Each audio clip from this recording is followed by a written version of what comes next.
Hi hello ನಮಸ್ಕಾರ welcome back to my channel. ನಾನು ಪೂಜಾ.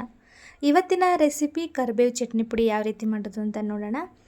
ಈ ಕರಿಬೇವು ಚಟ್ನಿ ಪುಡಿನ ರೈಸ್ ಜೊತೆ ಆಗಿರ್ಬೋದು ಅಥವಾ ದೋಸೆ ಜೊತೆ ಆಗಿರ್ಬೋದು, ಚಪಾತಿ ರೊಟ್ಟಿ ಎಲ್ಲದಕ್ಕೂ ಸೂಪರ್ ಆಗಿರುತ್ತೆ. ಹಾಗಿದ್ರೆ ರೆಸಿಪಿನ ಸ್ಟಾರ್ಟ್ ಮಾಡೋಣ ಬನ್ನಿ. ನಾನಿಲ್ಲಿ 1 ಕಟ್ಟಷ್ಟು ಕರಿಬೇವನ್ನ ತೊಗೊಂಡಿದ್ದೀನಿ. ಆ ಕರಿಬೇವನ್ನ ಚೆನ್ನಾಗಿ ತೊಳೆದ್ಬಿಟ್ಟು ಒರೆಸಿ ಹಾಗೆಯೇ ಇವಾಗ ಒಂದು ಪ್ಲೇಟ್ಗೆ ಬಿಡಿಸಿಟ್ಕೊಂಡಿದ್ದೀನಿ. ಇವಾಗ ಇದನ್ನು ನಾನು ಓವನಲ್ಲಿ ಹೀಟ್ ಮಾಡ್ಕೊಳ್ತೇನೆ. ನಾವು ಇವಾಗ ಹಂಚಲ್ಲೂ ಕೂಡ ಹುರ್ಕೊಳ್ಬೋದು ಕರಿಬೇವನ್ನ. ಬಟ್ ಓವನಲ್ಲಿ ಇಟ್ಬಿಟ್ರೆ ಈ ಕಡೆ ಓವನಲ್ಲಿ ಇದು ಹೀಟ್ ಆಗೋಷ್ಟೊತ್ತಿಗೆ ನಾವು ಬೇಳೆಕಾಳುಗಳನ್ನು ಹುರ್ಕೊಳ್ಬೋದು. ಹಾಗಾಗಿ ನಾನಿಲ್ಲಿ ಈ ಥರ ಓವನಲ್ಲಿ ಇಟ್ಕೊಳ್ತಾ ಇದ್ದೀನಿ. ನಮಗೆ ಬೇಡ ಅಂತ ಹೇಳಿದ್ರೆ ನೀವು ಹಂಚಲ್ಲೂ ಕೂಡ ಹುರ್ಕೊಳ್ಬೋದು, ಅದು ಕೂಡ ಚೆನ್ನಾಗಿರುತ್ತೆ. ನಾನಿಲ್ಲಿ ಟೆಂಪ್ರೇಚರ್ನ 100ಗೆ ಇಟ್ಟಿದ್ದೀನಿ. ಹಾಗೆ ಟೈಮ್ನ ಬಂದು 10 ಮಿನಿಟ್ಸಿಗೆ ಇಟ್ಟಿದ್ದೀನಿ. ಇವಾಗ ಒಂದಿಷ್ಟು ಕಾಳುಗಳನ್ನು ನಾವು ಹುರ್ಕೊಳ್ಬೇಕಾಗತ್ತೆ. ಅಷ್ಟರಲ್ಲಿ ಈ ಕರಿಬೇವು ಕೂಡ ರೆಡಿ ಆಗುತ್ತೆ. ನಾನಿಲ್ಲಿ 10 ಮಿನಿಟ್ಸ್ಗೆ ಕೊಟ್ಟಿರೋದ್ರಿಂದ ನಾವು ಕಾಳುಗಳನ್ನು ಹುರ್ಕೊಳ್ಳೋಷ್ಟೊತ್ತಿಗೆ ಇದು ರೆಡಿ ಆಗಿಬಿಡತ್ತೆ. ನೋಡಿ, ಚೆನ್ನಾಗಿ ಇದು ಕರಿಬೇವು ಕ್ರಿಸ್ಪ್ ಆಗೋ ತನಕ ಕೂಡ ಓವನಲ್ಲೇ ಇಟ್ಟಿರ್ತೀನಿ ನಾನು. ಇವಾಗ ಒಂದು ಹಂಚಿಗೆ ನಾನು ಅರ್ಧ ಕಪ್ಪಷ್ಟು ಕಡಲೆಬೇಳೆನ ಹುರ್ಕೊಳ್ತಾ ಇದ್ದೀನಿ. ಈ ಕಡಲೆಬೇಳೆನ ಕಲರ್ ಚೇಂಜ್ ಆಗೋವರೆಗೂ ಸಿಮ್ಮಲ್ಲಿ ಇಟ್ಬಿಟ್ಟು ಹುರ್ಕೊಳ್ಬೇಕಾಗತ್ತೆ. ಉರಿನ ಜೋರಾಗಿಟ್ಬಿಟ್ರೆ ಏನಾಗ್ಬಿಡುತ್ತೆ, ಕಡಲೆಬೇಳೆ ಸೀದೋಗ್ಬಿಡುತ್ತೆ, ಒಳಗಡೆ ಚೆನ್ನಾಗಿ ಫ್ರೈ ಆಗಿರೋದಿಲ್ಲ, ಹಾಗಾಗಿ ಟೇಸ್ಟ್ ಕೂಡ ಬರಲ್ಲ. ಹಾಗಾಗಿ ಸಿಮ್ಮಲ್ಲಿ ಇಟ್ಬಿಟ್ಟು ಹುರಿತಾ ಇದ್ದೀನಿ. ಹಾಗೆ ನಾನಿಲ್ಲಿ ಅರ್ಧ ಕಪ್ಪಷ್ಟು ಉದ್ದಿನ ಬೇಳೆನೂ ಕೂಡ ಹಾಕ್ಕೊಳ್ತಾ ಇದ್ದೀನಿ. ಇದನ್ನು ಅಷ್ಟೇ ಕಲರ್ ಚೇಂಜ್ ಆಗೋವರೆಗೂ ಚೆನ್ನಾಗಿ ಹುರ್ಕೊಳ್ಬೇಕಾಗತ್ತೆ. ಈ ಚಟ್ನಿ ಪುಡಿ ಮಕ್ಕಳಿಗಾಗಿರ್ಬೋದು ದೊಡ್ಡವ್ರಿಗಾಗಿರ್ಬೋದು ತುಂಬಾ ಒಳ್ಳೆಯದು ಹೆಲ್ತಿಗೆ. ನೋಡಿ, ಇವಾಗ ಇಷ್ಟು ಉದ್ದಿನ ಬೇಳೆ ಆದರೆ ಸಾಕಾಗುತ್ತೆ. ಇವಾಗ ನಾನಿಲ್ಲಿ ಅದೇ ಕಪ್ ಅಳತೆಯಲ್ಲಿ ಅರ್ಧ ಕಪ್ಪಷ್ಟು ಕಡಲೆ ಬೀಜನೂ ಕೂಡ ಫ್ರೈ ಮಾಡ್ಕೊಳ್ತಾ ಇದ್ದೀನಿ. ಕಡಲೆ ಬೀಜ ಬೇಡ ಅಂದರೆ ಬರೀ ಕಡಲೆಬೇಳೆ ಮತ್ತು ಉದ್ದಿನ ಬೇಳೆನಲ್ಲೇ ಫ್ರೈ ಮಾಡ್ಕೊಳ್ಬೋದು. ಈ ಥರ ಕರಿಬೇವು ಚಟ್ನಿನ ನಾನು ಯಾಕೆ ಮಾಡ್ಕೊಳ್ತಾ ಇದ್ದೀನಿ ಅಂದರೆ, ಮನೆಯಲ್ಲಿ ಮಕ್ಕಳು ಕರಿಬೇವನ್ನ ನಾವೇನಾದರೂ ಸಾಂಬಾರಿಗೆ ಹಾಕಿದಾಗಿರ್ಬೋದು ಅಥವಾ ನಾವು ಯಾವುದೇ ರೆಸಿಪಿನಲ್ಲಿ ಕರಿಬೇವು ಹಾಕಿದ್ರೆ ಸೈಡಿಗೆ ಎತ್ತಿಟ್ಬಿಟ್ಟು ತಿಂತಾರೆ ಕರಿಬೇವನ್ನ.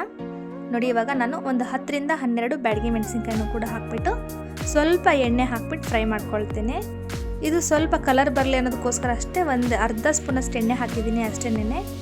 ಹಾಗಾಗಿ ಮಕ್ಕಳು ನಾವೇನೋ ರೆಸಿಪಿ ಮಾಡಿದ್ರೆ ಅದರಲ್ಲೂ ಕರಿಬೇವನ್ನ ಎತ್ತಿಟ್ಬಿಟ್ಟು ತಿಂತಾರೆ. ಕರಿಬೇವು ಕೂದಲು ಬೆಳವಣಿಗೆಗೆ ತುಂಬಾ ಒಳ್ಳೆಯದು. ಹಾಗಾಗಿ ನಾನು ಈ ಥರ ಚಟ್ನಿ ಪುಡಿ ಮುಖಾಂತರ ಅವ್ರಿಗೆ ಕೊಡ್ತೀನಿ, ತುಂಬ ಇಷ್ಟಪಟ್ಟು ತಿಂತಾರೆ. ನೋಡಿ, ಇವಾಗ ಅಷ್ಟೊತ್ತಿಗೆ ಕರಿಬೇವು ಕೂಡ ರೆಡಿಯಾಗಿತ್ತು. ಎಷ್ಟು ಕ್ರಿಸ್ಪಿಯಾಗಿತ್ತು ಅಂತ ತೋರಿಸ್ತೀನಿ. ಹಾಗೆ ನಾನಿಲ್ಲಿ ಕಡಲೆ ಬೀಜ, ಕಡಲೆಬೇಳೆ, ಉದ್ದಿನ ಬೇಳೆ ಫ್ರೈ ಮಾಡಿ ಒಂದು ಪ್ಲೇಟಿಗೆ ಹಾಕ್ಕೊಂಡಿದ್ದೀನಿ. ಹಾಗೆ ಬ್ಯಾಡಗಿ ಮೆಣಸಿನ್ಕಾಯಿನೂ ಕೂಡ ಹುರಿದ್ಬಿಟ್ಟು ಹಂಚಲ್ಲೇ ಕ್ರಿಸ್ಪಿ ಆಗಲಿ ಅಂತ ಬಿಟ್ಟಿದ್ದೀನಿ. ನೋಡಿ, ಕರಿಬೇವು ಎಷ್ಟು ಕ್ರಿಸ್ಪಿಯಾಗಿದೆ ಅಂತ ಹೇಳ್ಬಿಟ್ಟು ನೋಡ್ತಾ ಇದ್ದೀರಾ. ಚೆನ್ನಾಗಿ ಫ್ರೈ ಆಗಿದೆ ಇದು. ಇವಾಗ ಇದನ್ನು ಸೈಡಿಗೆ ಎತ್ತಿಟ್ಕೊಂಡ್ಬಿಡೋಣ.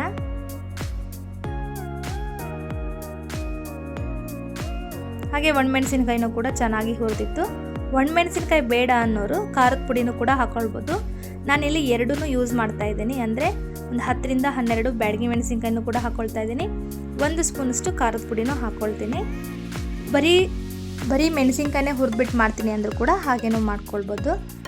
ಇಲ್ಲಿ ಎಲ್ಲ ಪದಾರ್ಥಗಳನ್ನ ಹುರಿದಿರೋಂತಹದ್ದನ್ನು ಒಂದು ಪ್ಲೇಟಿಗೆ ಎತ್ತಿಟ್ಕೊಂಡಿದ್ನಲ್ವ, ಅದನ್ನೆಲ್ಲದನ್ನು ಒಂದು ಜಾರ್ಗೆ ಹಾಕ್ಕೊಳ್ತಾ ಇದ್ದೀನಿ. ಇವಾಗ ನಾವು ಫ್ರೈ ಮಾಡಿರುವಂತಹ ಕರಿಬೇವು ಕೂಡ ನಾವು ಜಾರಿಗೆ ಹಾಕ್ಕೊಳ್ಳೋಣ. ನಾವು ಚಿಕ್ಕ ವಯಸ್ಸಲ್ಲಿದ್ದಾಗ ಅಪ್ಪ ಅಮ್ಮ ಆಗಿರ್ಬೋದು ದೊಡ್ಡವರೆಲ್ಲ ಹೇಳ್ತಾಯಿದ್ರು, ಕರಿಬೇವು ತಿನ್ನಿರಿ, ದೃಷ್ಟಿಗೆ ಒಳ್ಳೆಯದು, ಕಣ್ಣು ದೃಷ್ಟಿಗೆ ಒಳ್ಳೆಯದು ಅಂತ ಹೇಳ್ತಾಯಿದ್ರು. ಆದರೂ ಕೂಡ ನಾವು ಎತ್ತಿಟ್ಬಿಟ್ಟೆ ತಿಂತಾಯಿದ್ವಿ. ಇವಾಗ ಚಿಕ್ಕವ್ರು ಅಷ್ಟೇ ಅಲ್ಲ, ದೊಡ್ಡವರು ಕೂಡ ಇದೇ ತಪ್ಪನ್ನು ಮಾಡ್ತಿರ್ತಾರೆ. ದಯವಿಟ್ಟು ಹಾಗೆ ಮಾಡಬೇಡಿ. ಇವಾಗ ನಾನಿಲ್ಲಿ ಬೆಳ್ಳುಳ್ಳಿನ ಹಾಕ್ಕೊಳ್ತಾ ಇದ್ದೀನಿ. ಒಂದು ಅರ್ಧ ಗಡ್ಡೆಯಷ್ಟು ಬೆಳ್ಳುಳ್ಳಿ ಆದರೆ ಸಾಕಾಗತ್ತೆ. ಇವಾಗ ಇದನ್ನು ತರಿಯಾಗಿ ರುಬ್ಕೊಂಬರ್ತೀನಿ. ನೋಡಿ, ಇವಾಗ ನಾನಿಲ್ಲಿ 1 ಸ್ಪೂನಷ್ಟು ಜೀರಿಗೆನ ಹಾಕ್ಕೊಳ್ತಾ ಇದ್ದೀನಿ. ಹಾಗೆಯೇ ರುಚಿಗೆ ತಕ್ಕಷ್ಟು ಉಪ್ಪನ್ನು ಸೇರಿಸ್ಕೊಳ್ಳೋಣ. ಇದಕ್ಕೆ ನಾನು ಬೆಲ್ಲದ ಬದಲಾಗಿ ಸಕ್ಕರೆನ ಹಾಕ್ಕೊಳ್ತಾ ಇದ್ದೀನಿ. ಬೆಲ್ಲ ಹಾಕ್ಬಿಟ್ರೆ ಸ್ವಲ್ಪ ಮುದ್ದೆ ಥರ ಆಗುತ್ತೆ, ಹಾಗಾಗಿ ಸಕ್ಕರೆನ ಉಪಯೋಗಿಸ್ತಾ ಇದ್ದೀನಿ. 1 ಸ್ಪೂನಷ್ಟು ಖಾರದ ಪುಡಿನ ಹಾಕ್ಕೊಳ್ತಾ ಇದ್ದೀನಿ. ಹಾಕ್ಬಿಟ್ಟು ಮತ್ತೆ ಒಂದು ಸ್ವಲ್ಪ ತರಿಯಾಗಿಯೇ ರುಬ್ಕೊಂಬರಬೇಕಾಗತ್ತೆ. ಇಷ್ಟಾದರೆ ಕರಿಬೇವು ಚಟ್ನಿ ಪುಡಿ ರೆಡಿಯಾಗಿಬಿಡುತ್ತೆ. ನಾವು ವಾರದಲ್ಲಿ ಒಂದು ಸರಿ ಈ ಥರ ಚಟ್ನಿ ಪುಡಿ ಮಾಡಿಟ್ಬಿಟ್ರೆ ಸಾಕು. ಬಿಸಿ ಬಿಸಿ ಅನ್ನಕ್ಕೆ ಹಾಗೆ ತುಪ್ಪ, ಅನ್ನ, ಉಪ್ಪು ಈ ಚಟ್ನಿ ಪುಡಿ ಹಾಕ್ಕೊಂಡು ತಿಂತಾಯಿದ್ರೆ ಸೂಪರಾಗಿರುತ್ತೆ ಕಾಂಬಿನೇಷನ್ನು. ಹಾಗೆ ದೋಸೆ ಮೇಲೂ ಕೂಡ ಈ ಚಟ್ನಿ ಪುಡಿನ ಹಾಕಿಬಿಟ್ಟು ಮಕ್ಕಳಿಗೆ ಕೊಡ್ಬೋದು, ಚಪಾತಿ ಮೇಲೆ ಹಾಕಿಬಿಟ್ಟು ರೋಲ್ ಮಾಡಿಕೊಡ್ಬೋದು. ಈ ಕರಿಬೇವು ಚಟ್ನಿ ಪುಡಿನ ಟ್ರೈ ಮಾಡಿಬಿಟ್ಟು ಹೇಗಿತ್ತು ಅಂತ ನನಗೆ ಕಾಮೆಂಟ್ ಮೂಲಕ ತಿಳಿಸಿ. ನಾನಿಲ್ಲಿ ದೋಸೆ ಮಾಡಿದ್ದೆ, ಅದ್ರ ಮೇಲೆ ಸ್ವಲ್ಪ ತುಪ್ಪ ಹಾಕಿಬಿಟ್ಟು ಹಾಗೆ ಚಟ್ನಿ ಪುಡಿ ಹಾಕಿ ಮಕ್ಕಳಿಗೆ ಕೊಟ್ಟಿದ್ದೆ. ತುಂಬ ಇಷ್ಟಪಟ್ಟು ತಿಂದರು. ಹಾಗೆಯೇ ಈ ಕರಿಬೇವಿಂದ ಮಾಡಿರುವಂಥ ಚಟ್ನಿ ಪುಡಿ ಅಂತ ಅವ್ರಿಗೆ ಗೊತ್ತೇ ಆಗೋದಿಲ್ಲ. ನಾವು ಆರಾಮಾಗಿ ಕರಿಬೇವನ್ನ ಮಕ್ಕಳಿಗೆ ಕೊಟ್ಟಂಗೂ ಆಗುತ್ತೆ, ಅವ್ರಿಗೆ ರುಚಿನೂ ಸಿಗುತ್ತೆ. ಹಾಗಾಗಿ ಈ ವಿಡಿಯೋನ ಇಷ್ಟ ಆದರೆ ದಯವಿಟ್ಟು ಶೇರ್ ಮಾಡಿ, ಲೈಕ್ ಮಾಡಿ. ಹಾಗೆ ಇದುವರೆಗೂ ನನ್ನ ಚಾನಲ್ನ ಯಾರ್ಯಾರೆಲ್ಲ ಸಬ್ಸ್ಕ್ರೈಬ್ ಮಾಡ್ಕೊಂಡಿಲ್ವೋ ಪ್ಲೀಸ್ ನನ್ನ ಚಾನಲ್ನ ಸಬ್ಸ್ಕ್ರೈಬ್ ಮಾಡ್ಕೊಳ್ಳಿ, ಹಾಗೆ ಸಪೋರ್ಟ್ ಮಾಡಿ. ಮತ್ತೆ ಮತ್ತೊಂದು ಹೊಸ ವಿಡಿಯೋ ಒಂದಿಗೆ ಸಿಗ್ತೀನಿ. ಅಲ್ಲಿವರೆಗೂ ಟೇಕ್ ಕೇರ್, ಬಾಯ್.